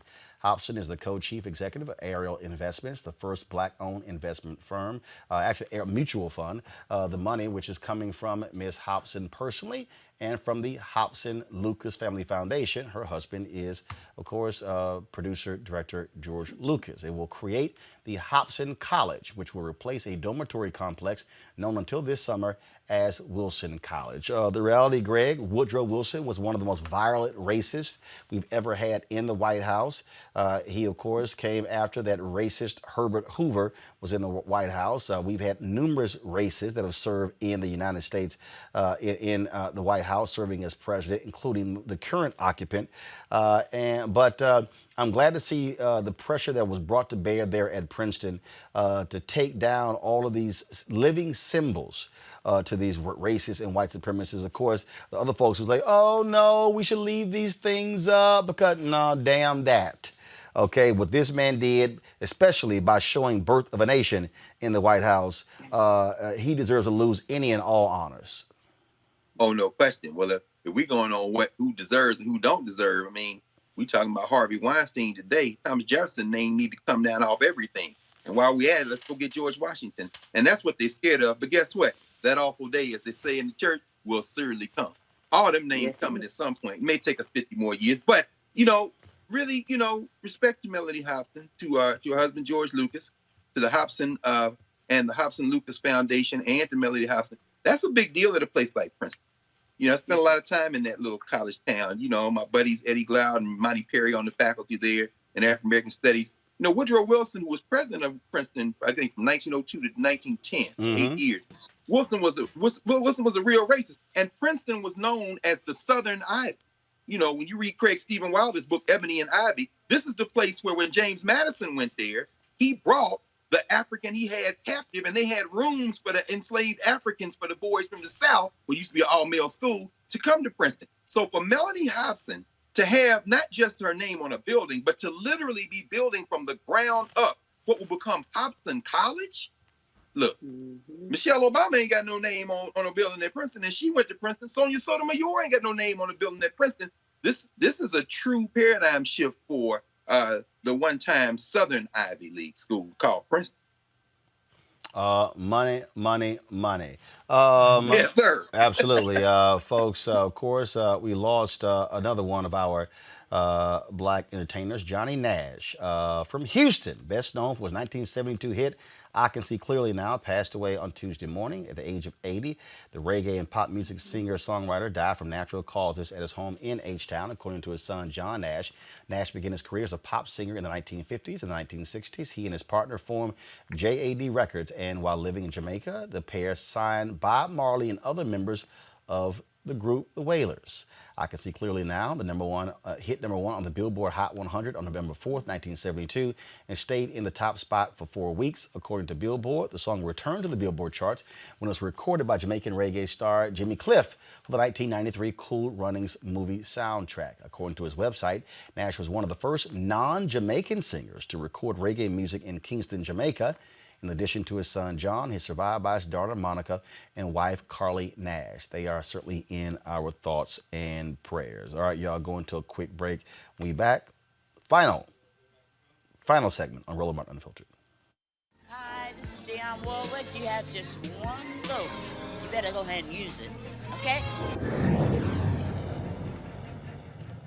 All right, folks, again, 25 days until Election Day. We want to show you the deadlines, voter registration. Here it is here. Today, of course, is October 8th. The deadline tomorrow. And listen to me, our people, especially in New York State. Ain't that many of us in Idaho, let's just be honest. Oklahoma, but especially North Carolina. Tomorrow is the deadline for North Carolina. Saturday in Delaware. Then, of course, October 13th is Washington, D.C. Kansas. Why is Kansas important? The Democratic candidate for the United States Senate in Kansas, she is up 5 points against the Republican. Trust me, Reese, Democrats will be shocked if they could pick up a Senate seat in Kansas. Folks, Minnesota is crucial. Lots of races there in rural Minnesota. Donald Trump thinks that they can win Minnesota.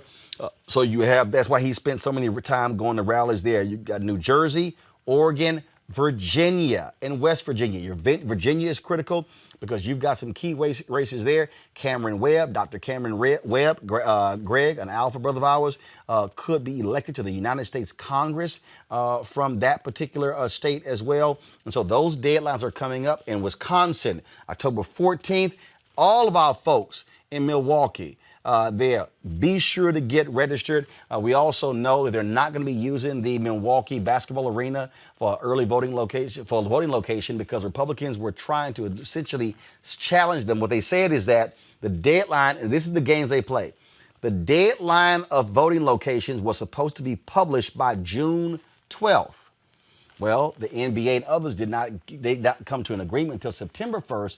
So the Republicans were going to try to argue that any votes cast at the basketball arena could be invalidated because of that June 12th posting. So the folks in Milwaukee said, forget it, we're not even going to use the arena. But those are the kind of games that are being played by Republicans when it comes to voting. Lastly, let's talk about this here. Erica, Donald Trump was on Fox and Friends whining and complaining. The debate commission said because of coronavirus that they were not going to have a debate. They were going to make it a virtual, in-person debate. They were going to make it a virtual debate. Well, Donald Trump, bitched him on saying, well, I don't want to do that. I might as well not stay at home. And so then then the Biden campaign said, fine, we're going to sit here, move the debates to October 22nd and 29th. And then Trump said, fine, we can do that. And Biden camp said, the hell with that. Final debate is October 22nd. They've already agreed with ABC News to hold a town hall on October 15th to air that night. But here's what's interesting. All of a sudden, Donald Trump, now his doctor comes out, okay, and drops this statement here, his memorandum from the president's physician, saying in terms of what his condition is. This is from Sean Conley. Today, the president has completed his course of therapy for COVID-19 as prescribed. Now, remember all that stuff he was saying with HIPAA? Oh, he couldn't reveal anything, but all of a sudden now he can reveal personal information. Now, he couldn't do it the other day, couldn't do it on Monday, but he can somehow do it today. And so this is so now they're basically clearing him by Saturday to get back out there. And so you know what's going to be, well, I'm healthy now to have a debate. Nah, it's too late. And so that's where we stand. Again, Joe Biden said, I'm not waiting on y'all. He is going to be holding a town hall on ABC. What we're dealing with here, Erica, again, a desperate individual who is bleeding in the polls. He's trying to stop it. Nah, bruh, we about to leave, no doubt. We about to whoop your ass at the polls. And leave you to pay your $421 million in debt that you got to come up with in the next 4 years. You know, when we think about this active virus that wants to continue to travel about the country, let him go do it. Just make sure my people aren't there. Make sure that the folks that are essential workers, not like Kayleigh McEnany, which she said that in a tweet that she herself was an essential worker. No, ma'am. I'm talking about the people that work these service industry jobs. Let him go infect that 1/3 that continues to worship and fall at the throne of the son of a Klansman. Let him do that. But I think, again, it goes back to really kind of where we are. People have pretty much made up their mind. And this is really about turning out folks who are unregistered in the base for the Democratic Party. So those efforts should be focused there, right? Not really trying to bring in people, these imaginary people that are supposed to be helping cross the finish line. No. It's more of us than it is of them. Focus on those groups. And I think that Reese mentioned this in one of her tweets, talking about, protect Senator Harris at all costs, so that to the extent that Senator Harris nor former Vice President Joe Biden do not have to be around mediocre Mike or the son of a Klansman or anybody that's within that orbit of infection, to please, in fact, do that and just really concentrate and buckle down on talking and connecting to people that are really suffering, all of us, dearly under this leadership and these multitude of crises. Also, your thoughts on that, Reese, but also last night, 58 million, second most watched vice presidential debate in U.S. history, only behind the 69 million that watched in 2008 with Joe Biden and Sarah Palin. It's the Kamala effect. And, a lot of the pod bros and the white bro checks on Twitter like to say how nobody's going to remember it. Hell no. This is a historic night, and Senator Kamala Harris showed that Black women are competent and ready to take their seat at the table. So it was absolutely memorable, and people wanted to see that she delivered. She's the overwhelming winner in all of the polling that I've seen. But to the other point about, first of all, we can't trust anything that this doctor says, because this is the same doctor that released a physical report on Donald Trump in the summer that said that he took hydroxychloroquine for 2 weeks to prevent COVID. So he has no credibility. No credibility whatsoever. I don't even know if I believe that he's taking the drugs that he says he's taking, because he has financial stake in it and he's touting it as a miracle drug. So he is not a person that should be believed independently. Nothing that this White House administration does is anything more than propaganda.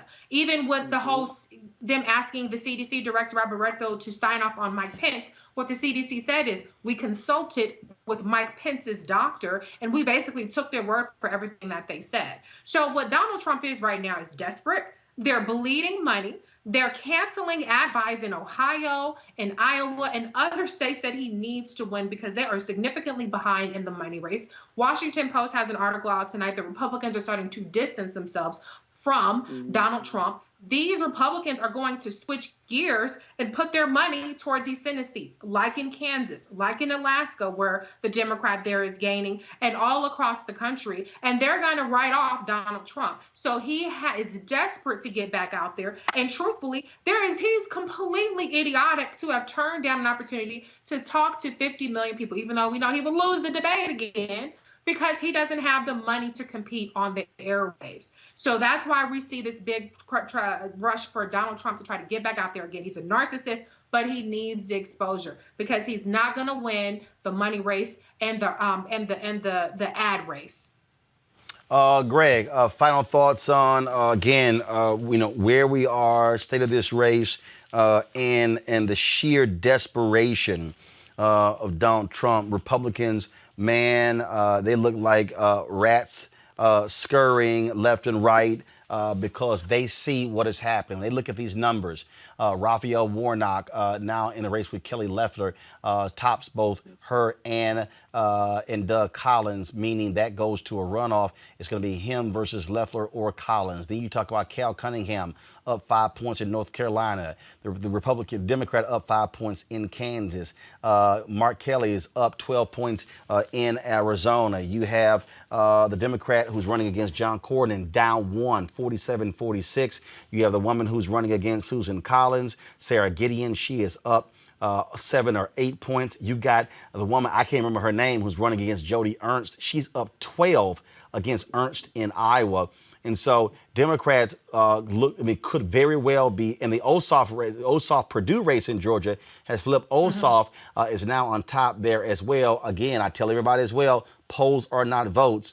But again, what you're seeing is every day Donald Trump does another infomercial for Regeneron, talking about how God blessed him with getting COVID. All he's doing is just pissing off more of these people who have seen folks die. And all I keep saying is, brother, keep talking. Orange man, keep talking. Because the more you talk, the more your ass gonna lose. Roland, when he came out with that video yesterday looking like Mantan Moreland or Burt Williams, I said, man, what the hell? But I tell you what though, listen, I'm listening to Reese and I'm listening to Erica and have been listening, of course, to you say this over and over again. We have to run through the tape. Remember that awful night when we were at the restaurant in 2016 and you did that live coverage and it got deeper in the night and everybody began to realize what the hell was happening. Yeah. Look here.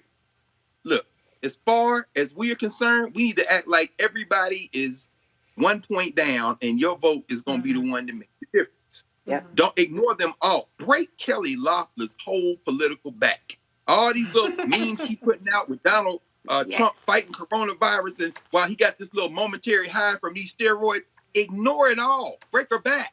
If the Atlanta Dream, the team she owns, if these sisters can stand up tall and say, go to hell to the woman who writes their check, the least we can do is act like she's ahead by 3 points. Gotta run through the tape. Erica done laid it out. And look, because this dude right here, I'm looking at Tish James in New York, and I'm saying Tish James is the Erica Savage of attorney generals.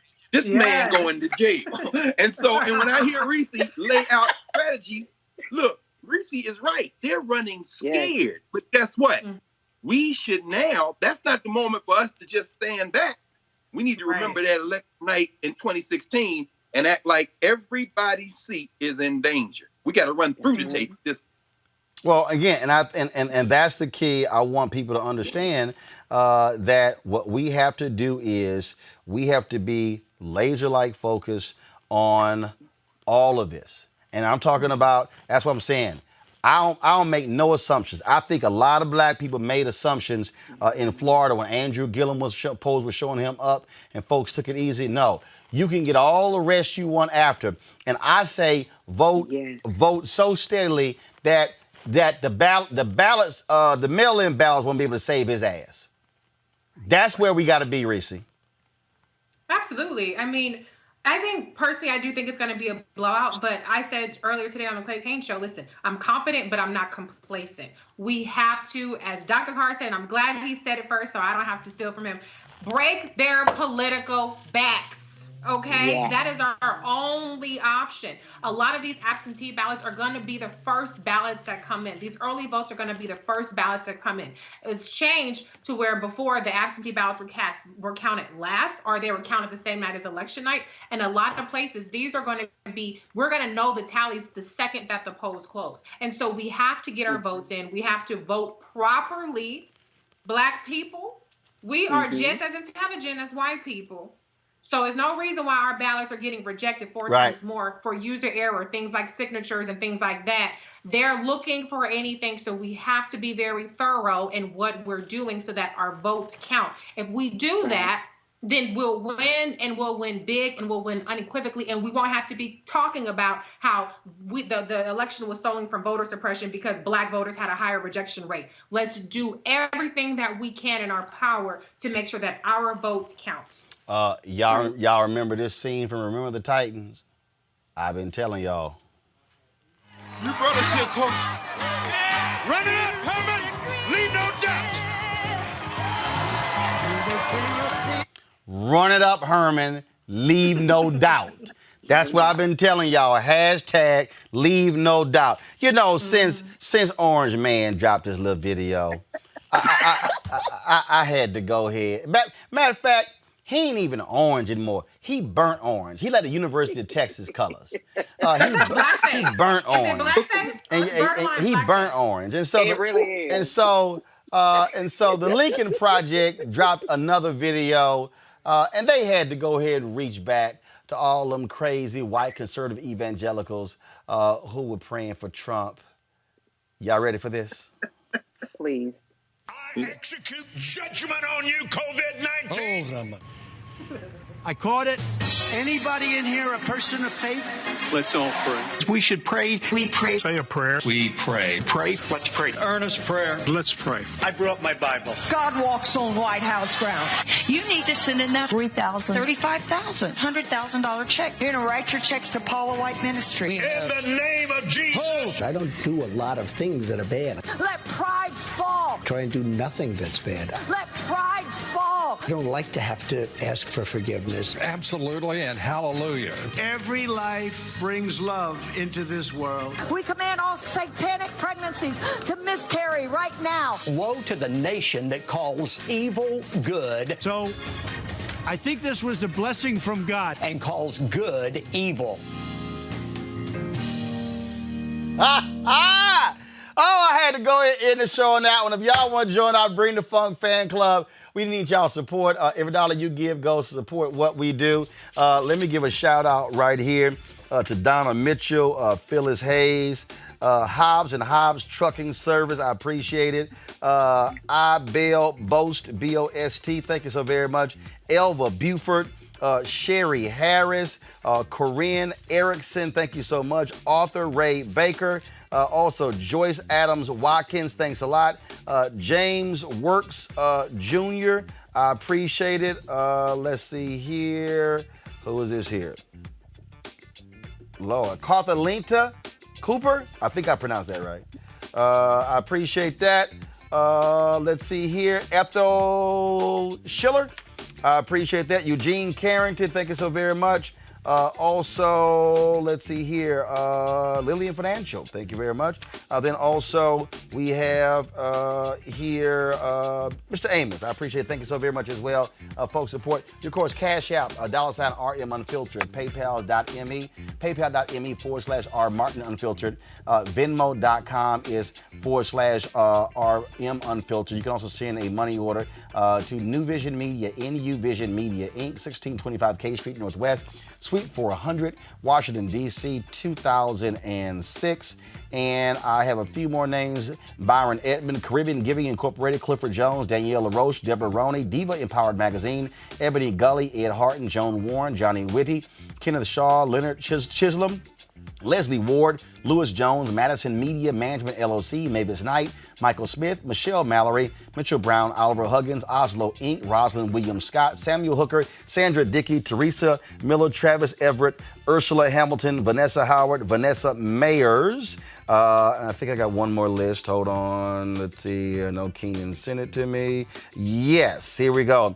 A. Caraway, Alfred Dean, Alfred Searles Jr., Alan Patterson, Alvin Young, Anthony Terry, Antoinette Watson, Arnold Hogue. Those of you who are watching, of course, on YouTube, y'all can give right there. Avis Taylor, Bafimi Silver, Barry Ward, Betty Saucer, Bridget Washington, Bruce McAllister, C&G Dental Studio, Carmen Keeling, Celia Ingham, Claudia Cream, Cynthia Williams, Dana Johnson, Daniel LaRoche, Darren Kelly, Dolores Stalling, Dina Bowen, Denise Hamio, Diva Empire Magazine, Don Scott, Donna Josie, Priscilla Smith as well. Let's see here. Ebony Gully, Ernest Mims, Eugenia Williams, Eula Patrice Wright, Gloria Farlow, Gwendolyn Getty, Hugh York, Jay Hubbard, Janet Nelson, Janice Brooks, Jean Stewart, Jeffrey Loving, Jeffrey Scrivener, Johnny Whitty, Juanita Fusilier, Juanita Sherwood, Kay Lambert, Karen Whitley, Kashonda Norman, Kathy Dean, Ken Freeman, Kenneth Capers, Kenneth Drayton, Kevin Brown, Kevin Perry, Christina Elliott, Larita Jones, Leonard Chisholm, Leslie Ward, Lucille Santos, Marilyn Bell, Mark Rawls, Marsha Stewart, Marshall Morrison, Maurice Perry, Melanie Tittle, Michael Newkirk, Michael Smith, Michael Williams, Michelle Laylor, Michelle Mallory, Mr. and Mrs. Earl Faulkner, Oting Wallaboa, Pamela Webb, Pamela Williams, Pat McQueen, Peggy Voss, Ray, Renee Green, Renita Taylor, Robert Bradford, Robert Perrill II, Rochelle Jordan, Ronald Miles, Rondul Tice, Ronnie West, Sanders Family Trust, Sandra Dickey, Cheryl Dugan, Sharon Franklin Brown, Sharon Slayton, Shavar Jeffries, Shondamel Day, Silas Kearns, Stacy Bright, Sylvia Lawhern, Tammy Murphy, Tanya Rambert, Tessra Lawson, The Art of Poncho, Thomas Quick, Tony Lund, Travis Everett, Troy Boyd, Vanessa Howard, Vanessa Mayers, Walter Brooks, William Hardison, Young Express, AL LLC. All of those folks make it possible. We had a great post-debate night conversation last night. Y'all, this is why your dollars matter. Support what we do, because we are about producing Facebook original damn content. That speaks to our audience. That's what we're doing. And so, of course, we have great panels, great conversation. This is about informing our people. Information is power. And let me be real clear. You've heard me say this. You can go pull the panel back up, Anthony. This is the thing I need y'all to understand. We have enough damn entertainment in Black America. Ooh, we are great. Entertaining ourselves to death. Okay? Yes, Tony Lanez, his ass got charged today for shooting Megan Thee Stallion. Got it. Tory, well, the fuck, I don't see right there. So when my Chelsea goes Tory, I don't know. I don't give a damn about his name. Tory, Tony, I don't give a shit.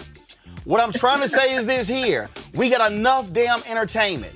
And what I'm sick of, and I have nothing against my black entertainers. I know many of them, but I'm sick and tired of black networks thinking and black websites thinking that the only way you can present information is if you have celebrities who are filling up most of the seats. All right?